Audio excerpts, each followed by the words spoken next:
Hello guys, ఎన్నో పోషకాలు విలువలుండే కొత్తిమీర రైస్ అయితే ఈ వీడియోలో నేను చూపించబోతున్నాను.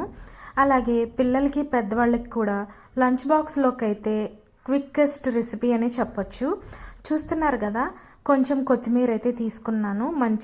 మంచిగా 4 to 5 టైమ్స్ అయితే వాష్ చేసేసుకుని దాని తర్వాత దాన్ని కట్ చేసేసుకుని ఒక చిన్న మిక్సీ జార్లోకి అయితే తీసేసుకుని అందులోకి ఒక 4-5 పచ్చిమిరపకాయలు, చిన్న అల్లం ముక్క, ఒక 4-5 వెల్లుల్లిపాయలు కలిపేసేసి మిక్సీ చేసేసుకుని ఒక పక్కన అయితే పెట్టేసుకోవాలి. ఈలోపు మన కొత్తిమీర రైస్ ప్రొసీజర్ అయితే స్టార్ట్ చేసేద్దాము.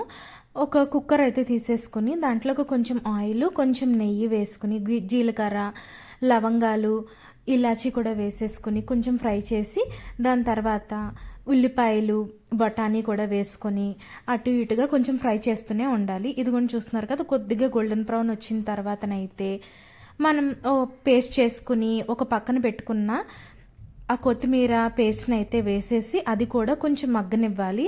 ఒక 4 to 5 టైమ్స్ అయితే 5 మినిట్స్ అయితే కొంచెం మగ్గనిచ్చిన తర్వాత కొంచెం ధనియా పొడి అయితే వేసుకుంటే ఫ్లేవర్ బాగుంటుంది.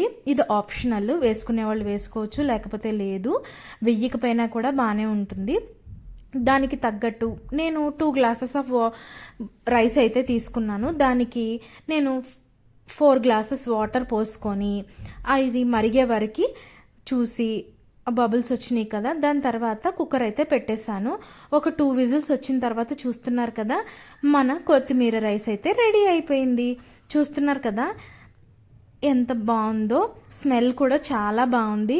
దీనికి కాంబినేషన్గా పెరుగు పచ్చడి, ఎగ్ బుర్జీ కూడా చాలా బాగుంటాయి. చూస్తున్నారు కదా, బఠానీ వేస్తే ఇంకా బాగుంటుంది. నేనైతే ఎగ్ బుర్జీ చేశాను దీనికి కాంబినేషన్గా. ఈ టేస్ట్ అయితే చాలా బాగుంది. సాల్ట్ కూడా సరిపడా వేసుకోవాలి, మరీ ఎక్కువ వేసుకోకూడదు. వేడివేడి కొత్తిమీర రైస్ని చుట్టాలు వచ్చినప్పుడు వండితే వాళ్ళు మెస్మరైజ్ అయిపోతారు. ఇలాంటి మరెన్నో వీడియోస్ కోసం please share, subscribe guys. Thank you.